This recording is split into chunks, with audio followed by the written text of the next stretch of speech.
បាទដល់គូបាទឥឡូវនេះចូលដល់ការប្រកួតមិត្តភាពអន្តរជាតិវិញម្ដងខ្ញុំបាទក៏សូមជម្រាបពីប្រវត្តិរូបសង្ខេបសម្រាប់កីឡាករទាំងពីរបង្គោលក្រហមកីឡាករនៃព្រះរាជាណាចក្រកម្ពុជាផលស៊ីឡុងវ័យ21ឆ្នាំកម្ពស់ 1.67 ទម្ងន់ 54 គីឡូក្រាម ក្លបប្រកួតចំនួន 72 ដងឈ្នះ 47 ដងចាញ់ 23 ដងស្មើ 2 ដងក្នុងគូប្រកួតសម្រាប់ចំនួន 28 ដងជាកីឡាករដែលមានស្រុកកំណើតនៅភូមិតល័យបាទសង្កាត់ដង្កោខណ្ឌដង្កោរាជធានីភ្នំពេញបាទការប្រកួតចុងក្រោយសម្រាប់ផលសឡុងឈ្នះបាទកីឡាករបញ្ចិនដោយបន្ទុកបាទវឹកហាត់នៅក្នុងក្លឹបបាទបញ្ជាការដ្ឋានកំភ្លឹងធំបាទការរត់ថ្វាយបង្គំគ្រូតាមរបៀបព្រះលក្ខណ៍វត្តសីមាលោកគ្រូបុកលោកគ្រូបាត់សុខតបង្គំខៀវជាកីឡាករបាទសិជិតអរ៉ង់អាមេមូរ៉ាឌីវ័យ20ឆ្នាំកម្ពស់ 1.75 បាទប្រមាណសម្រាប់ប្រកួតចំនួន 20 ដងឈ្នះ 13 ដងចាញ់ 5 ដងស្មើ 2 ដងព្រោះគូប្រកួត 8 ដងបាទជាកីឡាករដែលមានសញ្ជាតិអរ៉ង់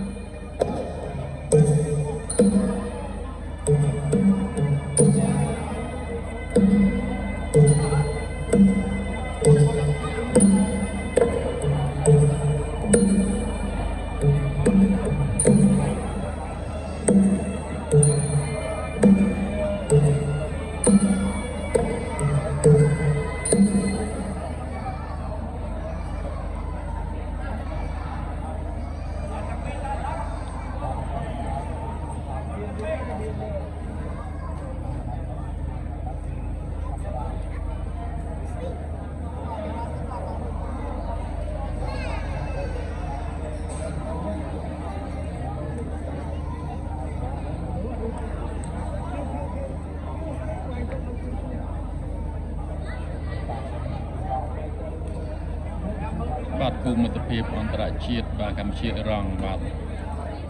ឡូវនេះក៏ឈានដល់ទឹកទី1ហើយបាទកីឡាករបង្គោលក្រហមផលស៊ីឡុងបាទដែលបង្គោលខៀវគឺកីឡាករមកពីប្រទេសអ៊ីរ៉ង់បាទចឹងឥឡូវនេះអ្នកទាំងពីរក៏បានរត់ថ្វាយបង្គំគ្រូចប់បាទនៅសល់នៃការប្រកួតតែ3ទឹកទេចក្រមត្រៀមប្រឹងប្រកួត Dance មកទីស័យកុនខ្មែរគូទី4គឺជាគូអន្តរជាតិមិត្តភាពកម្ពុជាអ៊ីរ៉ង់ទឹកទី1រ៉ាំវ៉ាន់បាទទឹកទី1មិត្តភាពកម្ពុជាអ៊ីរ៉ង់អាមេម៉ារ៉ានី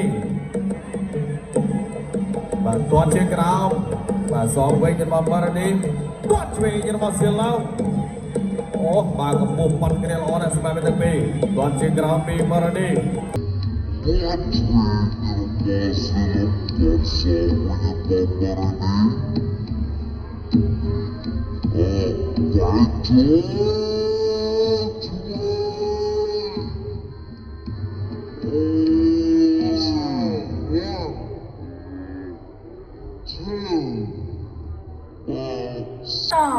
តាអស់ទៅទៀត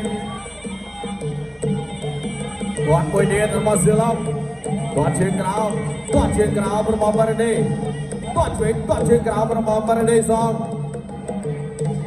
គាត់ជើង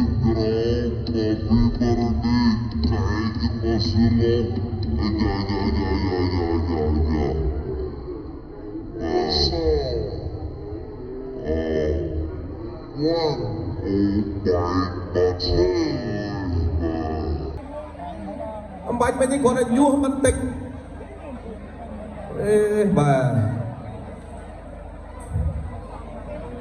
អូយយបាទញុះមកកែងទៅបាយនេះរបស់សឺឡុង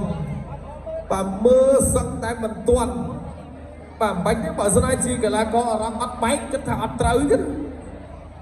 បាទបែកធំនេះ